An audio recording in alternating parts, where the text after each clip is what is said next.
Bonjour, pour continuer la découverte de Touchcast, nous allons parler des titres et des VAP. Donc nous passons sur le menu suivant, titres. Nous allons pouvoir rajouter un titre en cliquant au milieu. Vous voyez toute une série de titres à notre disposition. Dans ces titres, pour en sélectionner un, il suffit que je clique dessus. Et une fois que ce titre est en position, je n'ai plus qu'à cliquer sur le texte pour entrer le mien en substitution.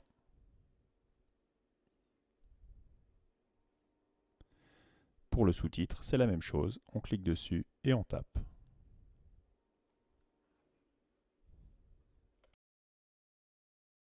Les titres sont comme les tableaux blancs, nous allons pouvoir les faire apparaître et disparaître en cliquant juste en dessous. Nous avons aussi une façon plus automatisée, ici en choisissant la durée avec laquelle le titre va rester apparent. Lorsqu'on lance le film, on clique pour faire apparaître le titre et automatiquement il va disparaître au bout de 5 secondes. L'outil suivant, c'est les VAP, comme vidéo application. Lorsqu'on clique dessus, on va pouvoir rajouter une application vidéo et par exemple tout en haut, la première, une page web. Lorsque je clique sur la page web, il m'offre la possibilité de saisir directement l'adresse de cette page web ou alors d'utiliser le moteur de recherche.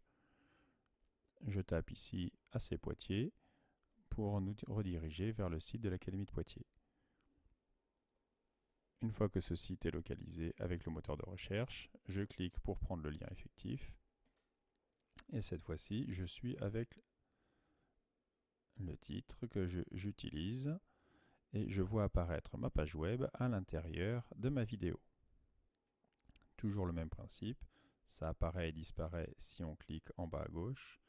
Et lorsque je vais lancer ma vidéo, j'ai ma page web qui est toujours active. Donc je peux me déplacer à l'intérieur de ma page web, naviguer, zoomer dans cette page web pendant que ma vidéo est en train de tourner.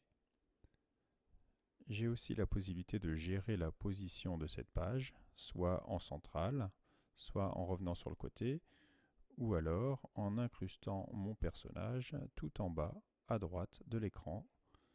Pour les démonstrations, ça peut être très pratique. Je peux faire exactement la même chose avec une photo. En cliquant sur photo, je suis alors redirigé vers l'album, je sélectionne la photo, toujours en cliquant sur use, je la vois qui apparaît dans la banque de VAP disponible. Je vais pouvoir la faire afficher à l'endroit où je veux, à la taille que je veux et au moment désiré avec l'enregistrement. Vous l'avez deviné, on peut incruster tout type d'objet à l'intérieur d'une vidéo en choisissant la VAP correspondante. À vous de jouer!